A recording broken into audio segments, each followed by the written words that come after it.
sorry ass DJ. ചങ്ക് ഫ്രണ്ട്സിന് എല്ലാവർക്കും നമസ്കാരം.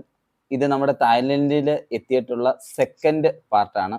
നമ്മൾ ഇവിടെ മുതലാണ് നമ്മൾ തായ്ലൻഡ് ട്രിപ്പ് ആരംഭിക്കുന്നത്. അപ്പം നമ്മൾ നേരെ വന്നത് ലീബാലി ഹോട്ടലിലാണ് ഞാൻ താമസിച്ചത്. അവിടുത്തെ റിസപ്ഷനിൽ നിന്ന് താക്കോല് വാങ്ങിയിട്ട് നേരെ പോയത് നമ്മുടെ റൂമിലേക്കാണ്. എൻ്റെ റൂം നമ്പർ വന്നിട്ട് 401 ആയിരുന്നു. അവിടെ സ്വൈപ്പ് ചെയ്തതിന് ശേഷം വേണം നമ്മൾ റൂമിലേക്ക് കടക്കാൻ. അവിടുത്തെ ഒരു പ്രത്യേകത ഉണ്ട്, എങ്ങാനും നമ്മുടെ കയ്യിൽ നിന്ന് കീ, അതായത് ഈ കാർഡ് കളഞ്ഞു പോയാൽ നമ്മൾ അവിടെ 300 ബാത്ത് പേ ചെയ്യണം. അതുകൊണ്ട് കാർഡൊക്കെ ഞാൻ സൂക്ഷിച്ച് എൻ്റെ കൈ വെച്ചിട്ടുണ്ടായിരുന്നു. അങ്ങനെ നേരെ നമ്മൾ ഹോട്ടലിൽ വന്ന് ഹോട്ടലിൻ്റെ നമ്മുടെ റൂമിൽ വന്നിട്ട് റൂമിലൊക്കെ കുറച്ച് റൂമൊക്കെ നമ്മളൊന്ന് നോക്കി, റൂമിൻ്റെ അറ്റ്മോസ്ഫിയറും അതുപോലെ വെളി സൈഡ് എങ്ങനെ ഉണ്ടെന്നും അതിലുള്ള ആംബിയൻസ് എങ്ങനെ ഉണ്ടെന്നൊക്കെ ഒന്ന് ചെക്ക് ചെയ്തു. സത്യം പറഞ്ഞാൽ വളരെ അടിപൊളി സെറ്റപ്പ് ആയിരുന്നു ഞാൻ താമസിച്ച റൂം. കാരണം വെച്ചാൽ വെളിയിലൊക്കെ നല്ല ഗ്രീനിഷ് ആയിട്ടും താഴേക്ക് നോക്കുമ്പോൾ നമുക്ക് സ്വിമ്മിംഗ് പൂളൊക്കെ കാണുമായിരുന്നു. ഒരു അടിപൊളി വൈബായിരുന്നു അവിടെ, പൊള്ളി വൈബ് എന്ന് വേണമെങ്കിൽ പറയാം.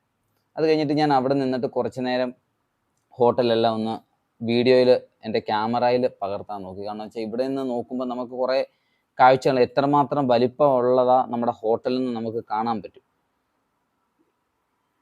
ഇതേ കാണുന്ന പോലെ തന്നെ നല്ല വലിപ്പമുള്ള ഹോട്ടലാണ് അത്. എനിക്ക് തോന്നുന്നു ഈ ഹോട്ടലിൻ്റെ വലിപ്പമാണെങ്കിൽ എത്രയോ ഏക്കറിലാണ് വ്യാപിച്ച് കിടക്കുന്നത്.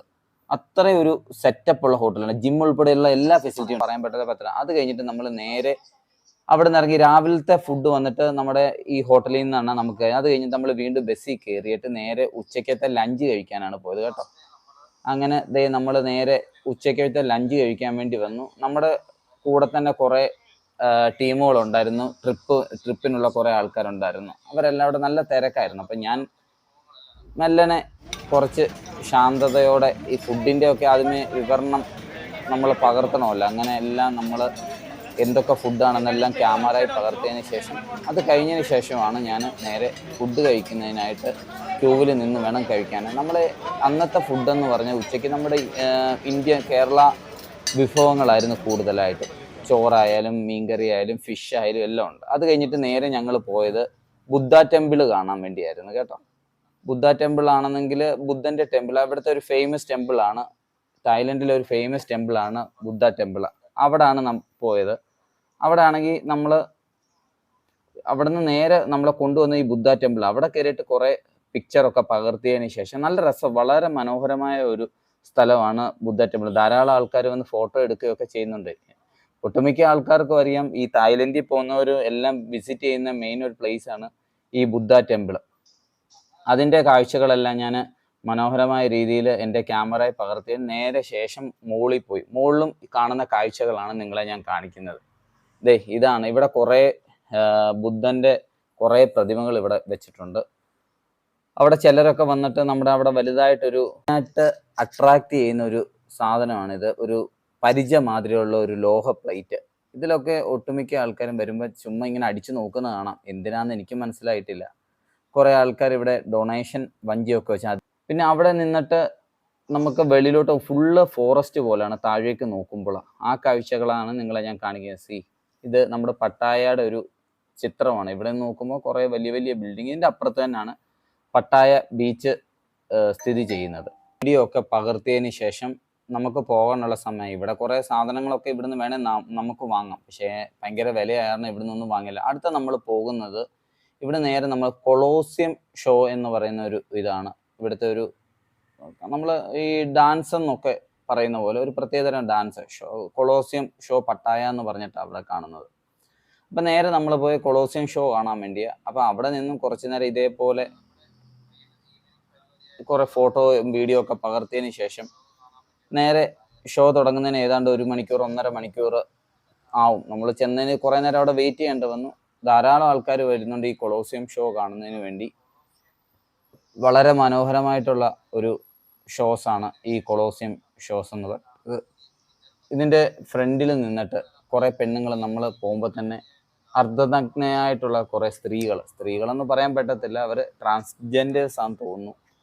അവർക്ക് വേണമെങ്കിൽ നമ്മൾ പൈസയൊക്കെ ഇങ്ങനെ കൊടുക്കാം. അതിൻ്റെയാണ് ഈ കാണിക്കുന്നത്. ഇത് കണ്ടില്ലേ, ഇതാണ് അവർ നമ്മളെ അവരുടെ അടുത്ത് നിർത്തി ഫോട്ടോ എടുക്കും. ഇതിന് 100 ബാത്താണ് ഒരാൾക്ക് കൊടുക്കേണ്ടി വരുന്നത്.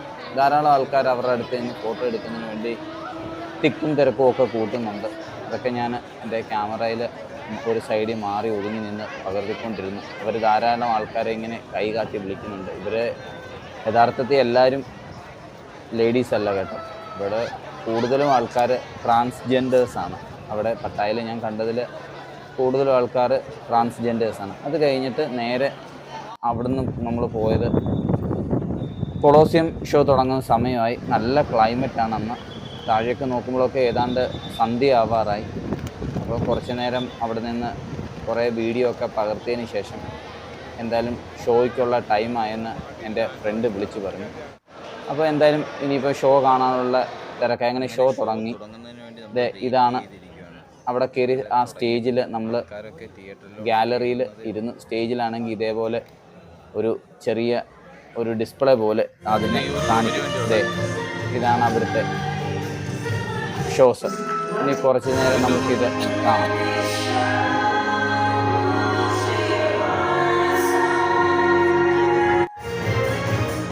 എല്ലാം നല്ല വെറൈറ്റി ആയിട്ടുള്ള ഷോസാണ്. എല്ലാം കാണാൻ വളരെ മനോഹരമാണ്. നല്ല രീതിയിലാണ് അവർ നൃത്തങ്ങളൊക്കെ ചെയ്യുന്നത്. പട്ടായ വരുന്നവരെന്തായാലും ഈ ഷോ പോയി കാണണം. ഒരു വളരെ പല പല വെറൈറ്റി രീതിയിലാണ് അവർ ചെയ്യുന്നത്. ആ സ്റ്റേജിൽ തന്നെ എല്ലാം അവർ സെറ്റ് ചെയ്ത് വെച്ചിട്ടുണ്ട്. കാരണം വെച്ചാൽ ഡിഫറെൻറ്റ് പാറ്റേൺ ആയിട്ടുള്ള ബാക്ക്ഗ്രൗണ്ടുകൾ അവർ ആ സ്റ്റേജിൽ തന്നെ സെറ്റ് ചെയ്ത് വെച്ചേക്കും.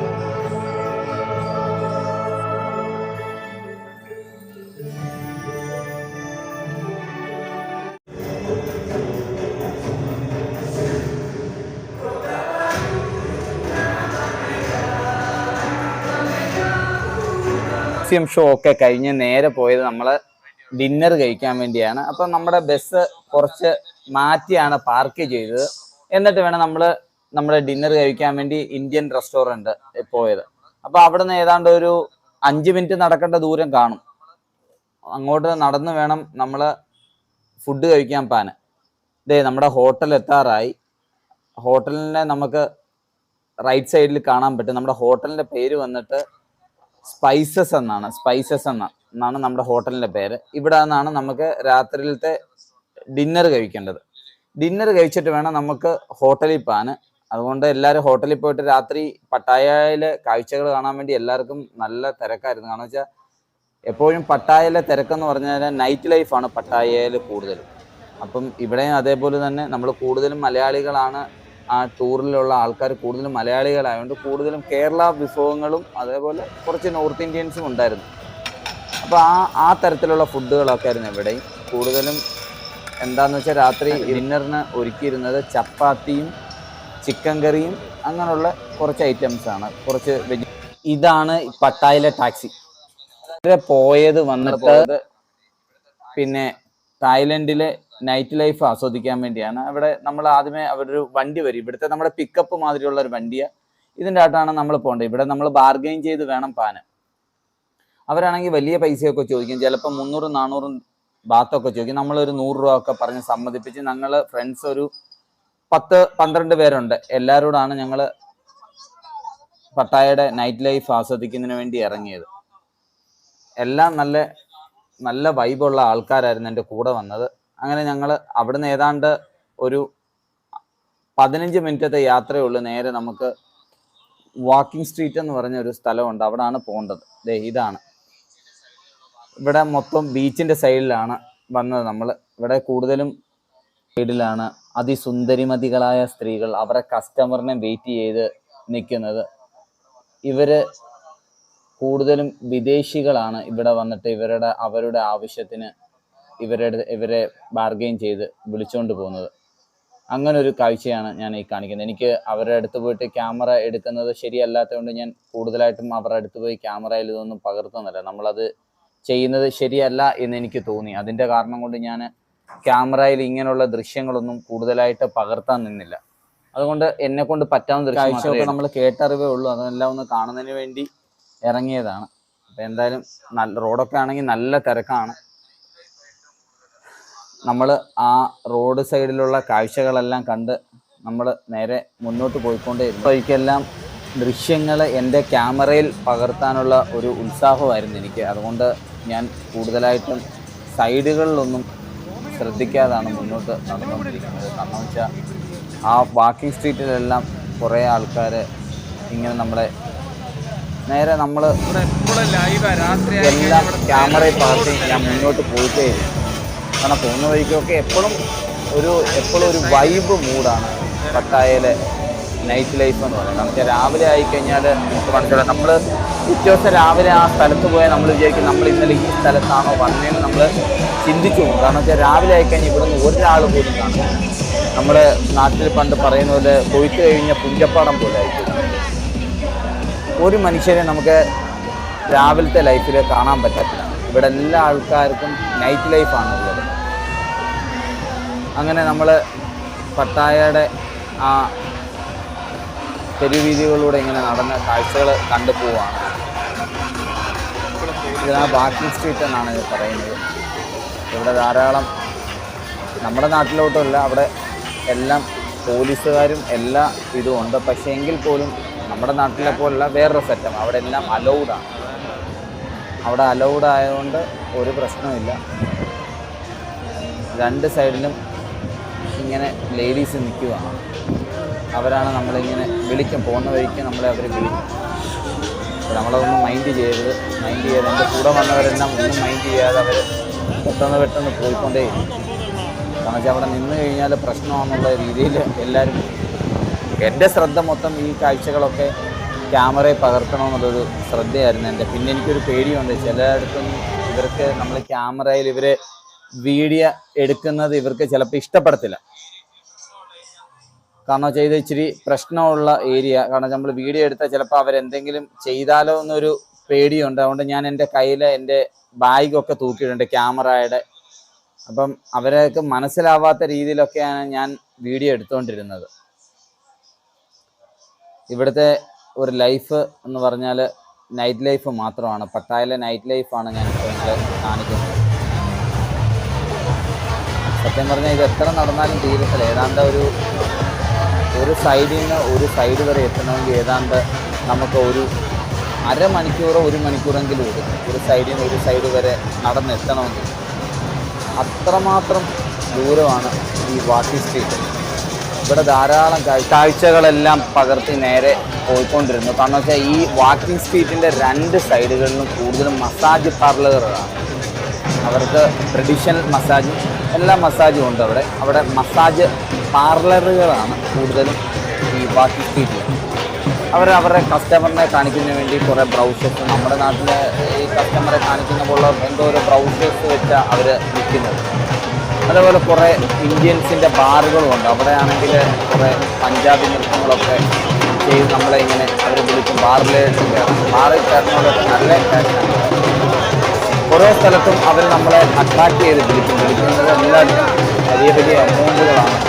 നമ്മൾ ഒരു ബാറിൽ കയറണമെങ്കിൽ അവിടുത്തെ എന്തോ 800 ബാർക്കോ 900 ബാർക്കോ എല്ലാം നമ്മൾ കാഴ്ചകൾ അങ്ങനെ ക്യാമറയിൽ പകർത്തി നമ്മൾ മുന്നോട്ട് പോയിക്കൊണ്ടിരിക്കുന്നു.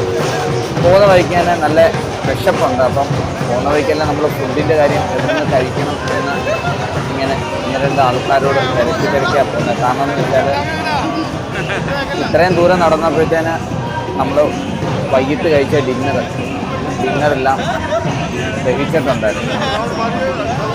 അപ്പോൾ ഇനി എങ്ങോട്ടെന്നല്ലാതെ നേരെ വാക്കിംഗ് സ്ട്രീറ്റിലൂടെ പോയിക്കൊണ്ട് നമ്മളിരുന്നു. അപ്പം നമ്മൾ ഏകദേശം ഒരു വാക്കിംഗ് സ്ട്രീറ്റിൻ്റെ ലാസ്റ്റ് എത്താറായി. നമുക്ക് ഈ വാക്കിംഗ് സ്ട്രീറ്റിൻ്റെ എൻഡിൽ വരുന്നത് ബീച്ചാണ്. അപ്പോൾ നമ്മൾ ബീച്ചിൻ്റെ ലക്ഷ്യമാക്കിയാണ് നടക്കുന്നത്. കാരണം വെച്ചാൽ ബീച്ചിൽ ചെന്നാൽ അവിടെ ഈ ക്രോക്കഡൈലിൻ്റെ ഇറച്ചി വെറൈറ്റി ആയിട്ടുള്ള ഫുഡ് സ്ട്രീറ്റ് എന്ന് പറഞ്ഞിട്ടൊരു സ്ഥലമുണ്ട്. അപ്പം അവിടെ പോകണമെന്നുള്ള ഒരു ഉദ്ദേശത്തുകൊണ്ടാണ് നമ്മൾ അവിടെ പോകണം എന്നുള്ളൊരു ആഗ്രഹം ഉള്ളതുകൊണ്ട് അതും നമ്മൾ മനസ്സിലാക്കണമെന്നുള്ള രീതിയിലാണ് നമ്മൾ പോകുന്നത്. അപ്പം എന്തായാലും അവിടെ എത്തണമെന്നുള്ള ലക്ഷ്യം കൊണ്ട് നമ്മൾ പക്ഷേ പോകുന്ന വഴിക്കെല്ലാം കാഴ്ചകൾ കാണുമ്പം അവിടെ ഓട്ടോമാറ്റിക് നിന്ന് നമ്മളത് കാഴ്ചകൾ കാണും. ഈ ഒരു കാഴ്ച എന്ന് പറഞ്ഞാൽ ബോൾ വെച്ച് നമ്മൾ എറിയുമ്പോൾ ആ സ്റ്റാൻഡ് താന്നിട്ട് ആ പെണ്ണുങ്ങൾ താഴോട്ട് വീഴും. അതൊരു ഗെയിമാണ് അവിടെ. അപ്പം അവിടെ ഒരു രസികനായ ഒരു പയ്യനുണ്ട് ഈ ബോളൊക്കെ വിൽക്കാൻ നിൽക്കുന്നത്. അവനുമായിട്ട് നല്ല കമ്പനിയായി. അപ്പോൾ അവൻ്റെ അടുത്ത് നമ്മൾ കുറച്ച് നേരം വിശേഷങ്ങളൊക്കെ ചോദിച്ച് കാര്യങ്ങളൊക്കെ തിരക്കിയിട്ട് ആണ് വീണ്ടും നമ്മൾ മുന്നോട്ട് പോയത്. കാരണം വെച്ചാൽ ഈ വാക്കിംഗ് സ്ട്രീറ്റിലെ കാര്യങ്ങൾ പറയാനാണെങ്കിൽ ഈ ഫുള്ള് വീഡിയോ കഴിഞ്ഞാലും തീരത്തില്ല. അത്രമാത്രം വിശേഷങ്ങളാണ് വാക്കിംഗ് സ്ട്രീറ്റിനെ കുറിച്ച് പറയാനുള്ളത്. കാരണം വെച്ചാൽ പട്ടായ വരുന്ന എല്ലാവരും ഈ വാക്കിംഗ് സ്ട്രീറ്റ് കാണാൻ പോയിട്ടുണ്ടാവും. അതോ ഇനി പുതുതായിട്ട് വരുന്നവരായാലും ഈ വാക്കിംഗ് സ്ട്രീറ്റ് പോയി കാണും. കാരണം വെച്ചാൽ പട്ടായയുടെ നൈറ്റ് ലൈഫ് എന്താണെന്ന് അറിയണമെങ്കിൽ നമ്മൾ ഉറപ്പായിട്ടും ഈ വാക്കിംഗ് സ്ട്രീറ്റ് കാണും. നമുക്ക് എല്ലായിടത്തും സന്ധ്യയായി കഴിഞ്ഞാൽ ഫുള്ള് വൈബാണ്. ഡാൻസ് ബാർ ആയാലും പാർട്ടി ആയാലും സംഗീതമായാലും എല്ലാം കൊണ്ടും അവിടെ ഫുള്ള് വൈബാണ് ഇവിടം. അപ്പോൾ നിങ്ങൾ ഈ വീഡിയോ ഇഷ്ടപ്പെട്ടാൽ ഉറപ്പായിട്ട് നിങ്ങൾ ചാനൽ സബ്സ്ക്രൈബ് ചെയ്യാനും അതേപോലെ ലൈക്ക് ചെയ്യാനും ഷെയർ ചെയ്യാനും മറക്കരുത്. ഇതിൻ്റെ അടുത്ത പാർട്ടുമായിട്ട് നമുക്ക് അടുത്ത കാഴ്ച കാണാം കേട്ടോ. അപ്പോൾ അതുവരെ എല്ലാവർക്കും ലവ് യു ഓൾ, ബൈ.